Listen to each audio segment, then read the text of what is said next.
ఒక నదీ తీరంలోని అడవిలో మృగరాజు దగ్గర ఏనుగు మంత్రిగా ఉండేది. దానికి ఓ గున్న ఏనుగు పుట్టింది. చిన్న పిల్ల కావడంతో బాగా గారాబం చేసింది తల్లి ఏనుగు. దాంతో అది చాలా అల్లరి చేసింది.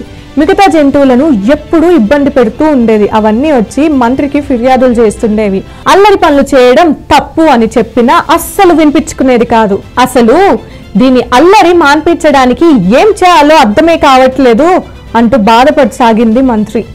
ఆ మాటలు విన్న కోతి, గున్న ఏనుగును మార్చడానికి నా దగ్గర ఉపాయం ఉంది, అది పాటిస్తే ఖచ్చితంగా తన ప్రవర్తన మార్చుకుంటుంది అంది. అయితే ఏంటో త్వరగా చెప్పు అంది జింక. గున్న కంటే ఎక్కువ అల్లరి చేసే జీవిని దాని పక్కన ఉంచితే సరిపోతుంది అంది కోతి.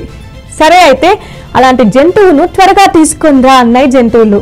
ఎవరో ఎందుకు, నేనున్నాను కదా అంది కోతి. మరుసటి రోజు నుంచి గున్న ఏనుగు ఎక్కడికి వెళ్తే అక్కడికి వెళ్ళేది. అది అల్లరి చేయడం మొదలు పెట్టేసరికి కోతి ఇంకా ఎక్కువ చేసేది. దాంతో అసలు ఎవరు నువ్వు, ఇంత చిరాకు తెప్పిస్తున్నావు, అల్లరి చేస్తూ ఇంత ఇబ్బంది పెడుతున్నావు అంది గున్న ఏనుగు. అయినా అలాగే అల్లరి చేయసాగింది కోతి. దాంతో వాళ్ళమ్మ దగ్గరికి వెళ్ళి కోతి గురించి చెప్పింది గున్న ఏనుగు.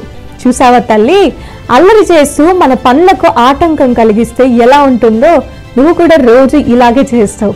నీ వల్ల కూడా మన అడవిలో చాలా జంతువులు ఇబ్బంది పడ్డాయి తెలుసా అంది మంత్రి. ఇప్పుడే అర్థమైందమ్మా, ఇంకెప్పుడు అలా ప్రవర్తించను, బుద్ధిగా ఉంటాను అంటూ ఇన్ని రోజులు అది ఇబ్బంది పెట్టిన జంతువులన్నిటికీ క్షమాపణలు చెప్పింది.